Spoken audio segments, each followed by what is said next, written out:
West Bengal Chief Minister Mamata Banerjee has launched a fierce attack on Union Home Minister Amit Shah, whom she called dangerous. And amidst a heated controversy over the ongoing special intensive revision of electoral rolls in the state, the TMC Supremo asserted that the SIR process is being misused as a political weapon by the BJP ahead of the 2026 assembly polls, and she issued a stern warning stating that she would sit on a dharna if the name of a single voter is deleted from the electoral roll.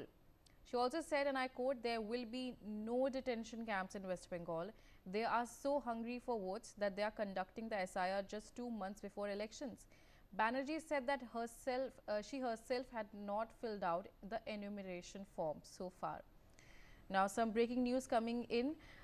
Now, my colleague Manohar Kestri has in fact spoken with the BJP MP Dr. Sanjay Jaiswal over the Chief Minister's statement on Home Minister Amit Shah and strict action against a Gita Path in Bengal. Let's take a look at that. Sir, Mamata Banerjee warns and attacks on Home Minister Amit Shah. She said that he is dangerous. The language of Mamata Banerjee clearly shows that she knows very well she is not going to be the Chief Minister of Bengal after April 2026, and that's why she is talking this kind of language. The problem with Mamata is that she only believes with the voters who are there as the Rohingya voters, Bangladeshi voters. She doesn't believe the voters of Bengal, and especially the kind of torture majority community has faced in the Mamata Banerjee's regime. They will give a befitting reply to her, and she will be losing Bengal election, and that's why she is using this kind of language. Sir. Meanwhile, TMC MP Rita Brata Banerjee has also made a statement on the situation in Bengal. He says that the BJP will win less than 30 seats in Bengal. Let's take a listen. हमारे साथ TMC सांसद रितु बरतो बनर्जी हैं। SIR को लेकर के चुनाव आयोग ने पश्चिम बंगाल की जो मियाद थी वो नहीं बढ़ाई है, बल्कि और कई राज्यों को और केंद्रशासित प्रदेशों को बढ़ा दी है। क्या कहें? जब से एसआईआर का प्रक्रिया शुरू हुआ हम लोग बोल रहे थे ये टाइम ही नहीं है, इतना हड़बड़ी में एसआईआर नहीं करना चाहिए। हम लोग एसआईआर का खिलाफ नहीं है, मगर जिस हिस्ट्री प्रक्रिया में एसआईआर हो रहा है तो ये गलत है। और हमारा स्टेट में बहुत सारे लोग ये जो डर का वातावरण पैदा बीजेपी ने किया, लोगों का नाम, करोड़ लोगों का नाम बात जाएगा, तो लोग खुदकुशी किया। इवन बीएलओ लोग भी अपने सुसाइड किया, और बीएलओ लोग लिख के गए हैं इलेक्शन कमीशन ऑफ इंडिया को जिम्मेवारी ठहरा के ये लोग खुदकुशी किया है।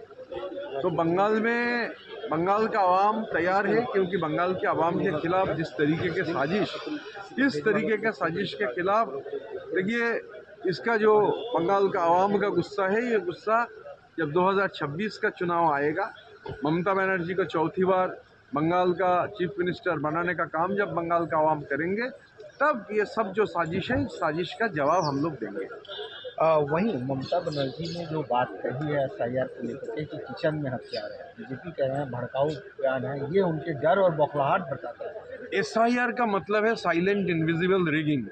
दो मकसद है, नंबर 1 जेन्युइन वोटर का नाम हटा दो, नंबर 2 बैकडोर से एनआरसी करो। मैं ग्राउंड में पॉलिटिक्स करने वाला आदमी हूँ। मैं 10 दिन मुर्शिदाबाद जिला में था, उसके पहले जलपाईगुड़ी में था। मैं 14 नवंबर नरेंद्रनाथ राय बोल के एक आदमी का घर में गया था, जिसका घर का हर परिवार का हर मेंबर को इनुमरेशन फंड मिली है, उसका लड़की को मिला नहीं था। उसी टेंशन में खुदकुशी कर लिया। मैं 17 नवंबर को गया था जलपाईगुड़ी जिला का ही राजगंज जिला में, वहाँ भी भुवन चंद्र राय, सब लोग, उनका लड़की मुझे 2003 पंचायत का वोटर स्लिप, 2024 लोकसभा का वोटर स्लिप दिखा रहा है, एनुमरेशन फॉर्म मिला नहीं, वो खुदकुशी कर लिए। फिर गया था मानिकगंज बोल के एक जगह में, कमला राय बोल के 52 साल के एक आदमी खुदकुशी कर लिया। टेंशन, क्योंकि बीजेपी लोग जाकर बोल रहे हैं ये लोग बॉर्डरिंग एरियाज में रहते हैं, बॉर्डर के ऊपर उस तरफ आप बांग्लादेश देख सकते हैं अपने घर में बैठ कर ही। ये जो वातावरण पैदा किया गया कि करोड़ लोग हम लोग निकाल देंगे, ये जो वातावरण पैदा हुआ, इससे ये लोग खुदकुशी किए हैं। ये लोग एसआईआर का मार्टियर्स थे। इन लोगों के लिए भी बीजेपी जवाब करें, ममता दीदी डर गई हैं, हार का डर सता रहा है। बीजेपी बंगाल में शाम में जो टीवी का शो होता है, उस टीवी शो में रहता है, और सवेरे न्यूज़ प्रिंट में रहता है। तो बीजेपी क्या कह रहा है इसका कोई मतलब नहीं है। बीजेपी 30 के नीचे आ जाएगा। आप आज का डेट नोट कर लीजिए और चुनाव का नतीजा आने के बाद फिर आपसे मिलेंगे। धन्यवाद। Manohar Kesari, India news, Delhi. In other news, officials of the Special Investigation Team of Assam